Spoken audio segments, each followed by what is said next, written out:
Hi, my name is Paul Volkovinsky and it's Friday morning today, which is my mace day. And I thought I'd do a quick video about some things that I found out about maces and some conclusions I made about maces after my trip to India. So here we've got two maces. I've got my Steel Mace, which is this one here. And I've painted it in a certain format, which I'll explain in a minute. This one weighs 12 kilos.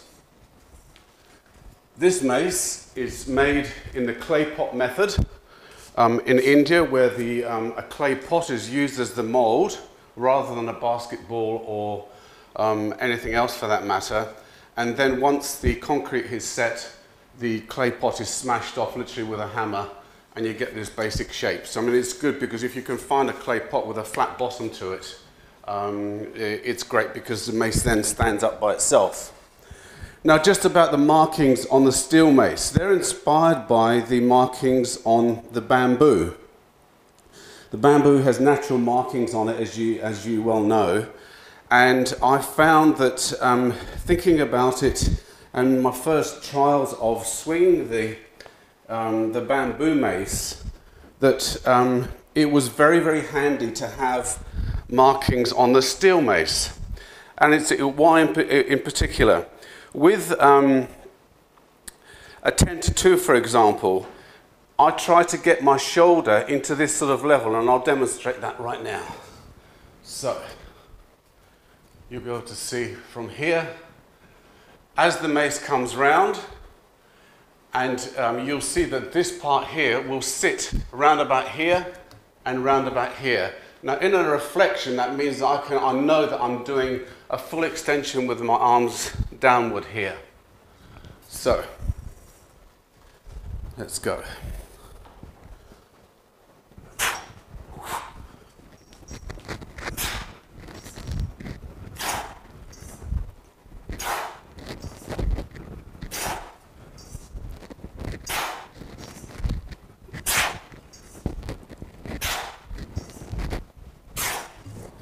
Okay, now, the same applies to 360s. And I'm going to say something here about 360s. There seems to be a lot of dispute about which way a 360 should go. Whether it's, one hand over the other, this is easier, so on. I don't agree with all of that. A 360 is a precursor to doing a 10-2 properly. And when you do a 10-2, you have to go one way and then the other way. And you can't change your hands in between, and then you should change your hands over. So if you start off with left over right, you should then go to right over left and carry on doing 10-2s. So with a 360, in the downward position, the top stripe here basically passes my eyes. Again, that gives me the knowledge that I've got my arms down and resting. Okay, so let's do some 360s.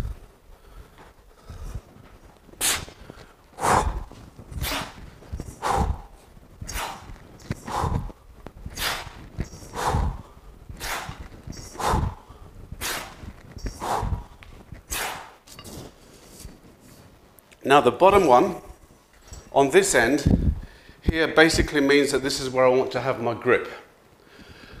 And I like holding the mace right at the end. You can, if you're starting with a mace, hold it a little bit further up.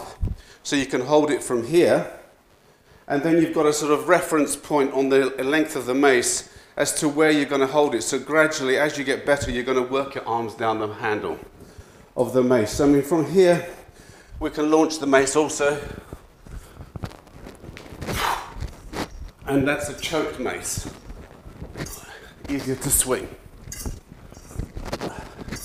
Quicker, because the mace head comes around quicker, but it's easier to swing. So next we go on to the other differences between the two maces. I've made these on purpose 4'6". I mean, this one here is 4'6" long. And this one here is roughly the same length, as you can see. I was aiming to have the head about the same size. This one actually worked out at 10 kilos. This is 12 kilos. It's 11.5 kilos unloaded, and it's got half a kilo of shot in it to bring it up to 12 kilos. but it can still give you a very good idea of how the maces swing. Now, with the steel mace, there's a lot of weight in the handle itself, and you can feel that as you push the handle up here. You can feel the weight as it's going up in the handle. With the bamboo mace, that's completely different. All the weight's in the head of the mace. There's nothing in the handle. It feels, I mean, if you wiggle it around like this, there's nothing there. I mean, I can't do that as easily with this one. So this is very, very light. And it means that when the mace takes off to the top and starts its descent at the back, it starts speeding up a lot quicker. And obviously, as it comes round to the other side here, the momentum that's been generated on the side that's dropping is picked up, or you can pick it up with your shoulders on the way up to the point of exchange here where it starts descending again. So it's a lot quicker. So let's have a go quickly with the bamboo mace. Now, just before we start with the bamboo mace, this position in India, basically all the guys start, I mean, conventionally we seem to start with a mace in this position here, be it with a left over right or right over left, and then swing through and carry on from there, carry on the exercise from there. In India, a lot of the times I saw them, they basically put the mace down in front of them, and they do like a kettlebell swing between the legs. And in this case, if my right hand's at the bottom, the mace is going to go through my legs up to here, float around about here, and then I'm going to drop it behind me. So it's a floor launch, or a I don't know, call it what you want, but basically it's from the floor, and it's a swing between the legs, out to the side and down. So here we go.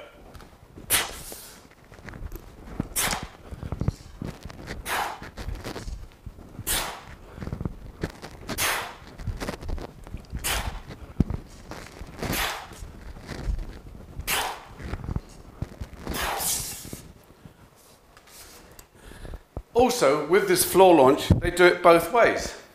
So, I mean, I've just done it to the left.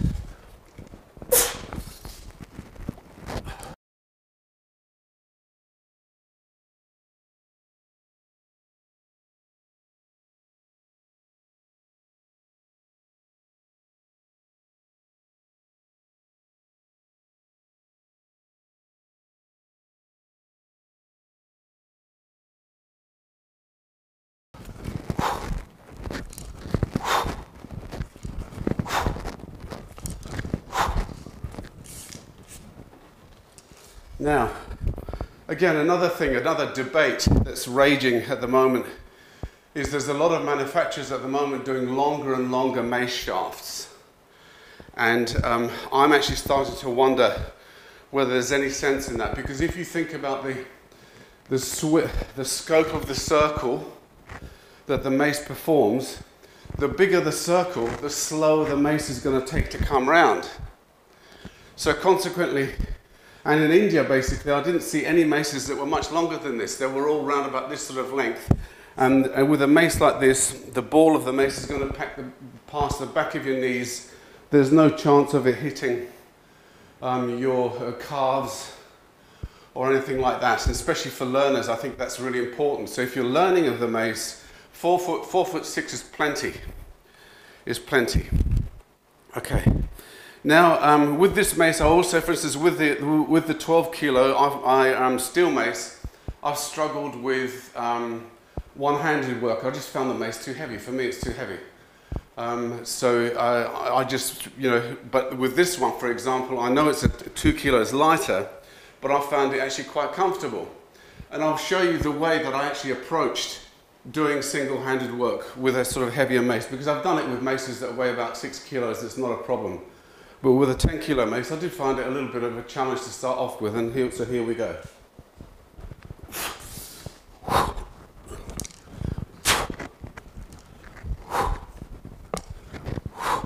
To start with the hand at the bottom, then catch together, hand at the bottom, catch together, hand at the bottom, catch together.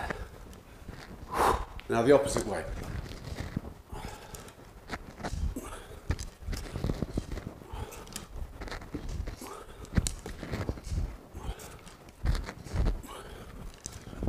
And then you should be able to put it together.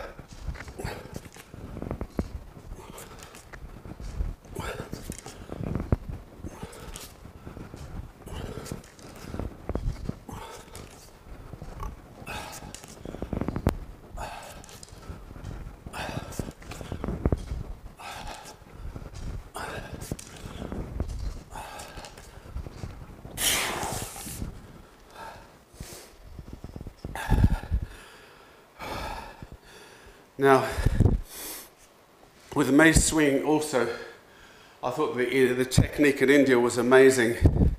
And a lot of the technique, there's a lot of bad videos out there with people holding the mace too high up here. And I have to admit that I was one of them. If you have a look at some of my earlier videos about mace swinging, they basically, I haven't got a full triceps extension at the back here. Now, so there's a number of ways that you can actually practice that, but basically what I'm talking about is that the triceps has to be completely extended, elbow pointing upwards. You can see it from the side view and from the back view. It's very good to practice a little bit, extending the triceps, stretch it out, do a little bit of a swing with one hand, and then with the other hand.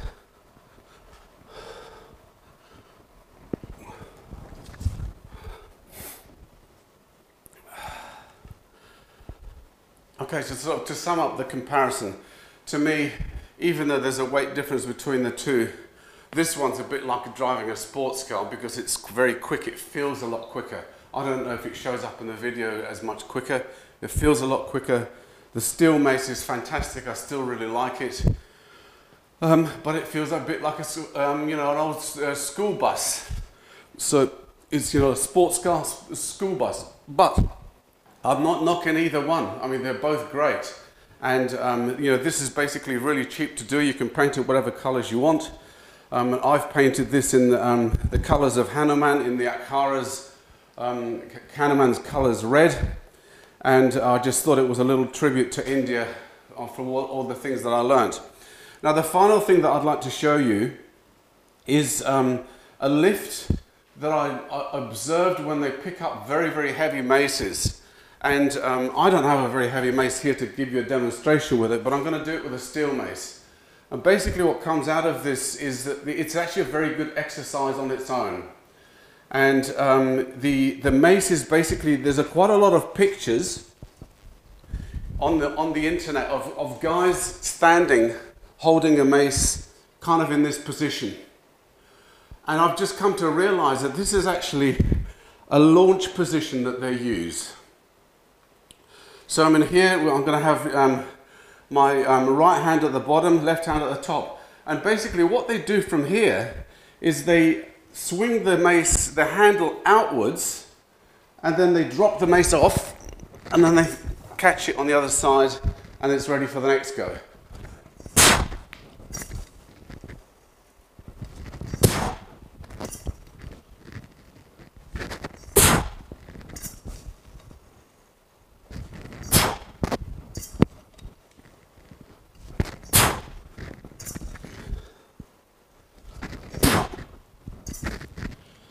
So, why I'm telling you this is because I think it's a very good exercise on its own, because you've got a choked mace, you haven't got the advantage of pushing the mace up into the air, you've got to get the mace round literally by casting it off your shoulder. So I mean, this is like a mace rack as opposed to a kettlebell rack which is on your elbow. This is like a mace rack position. So here's the movement again. So one, throw, twist and catch. There it is on the rack. On the rack. Let's do it from the back.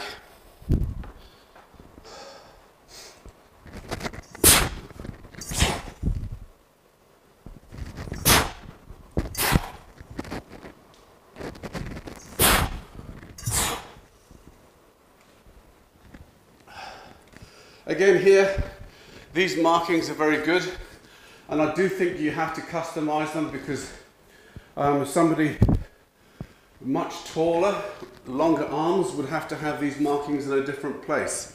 You need to mark this if you want to do this. You can do it with a bit of sellotape for all matter rather than painting it if you want to. But you need to mark it so that your fingertips are coming down to here, as you can see there. And that'll give you the position. But basically, the mace head has to be sat on your shoulder here, and then you outstretch your arms, not 100% straight because you wouldn't be able to hold it, but just enough to hold it as far away as possible. And then basically, you launch, catch, and then the catch is basically done on the front of the chest, and as you come round from this position, you rest it on your shoulder.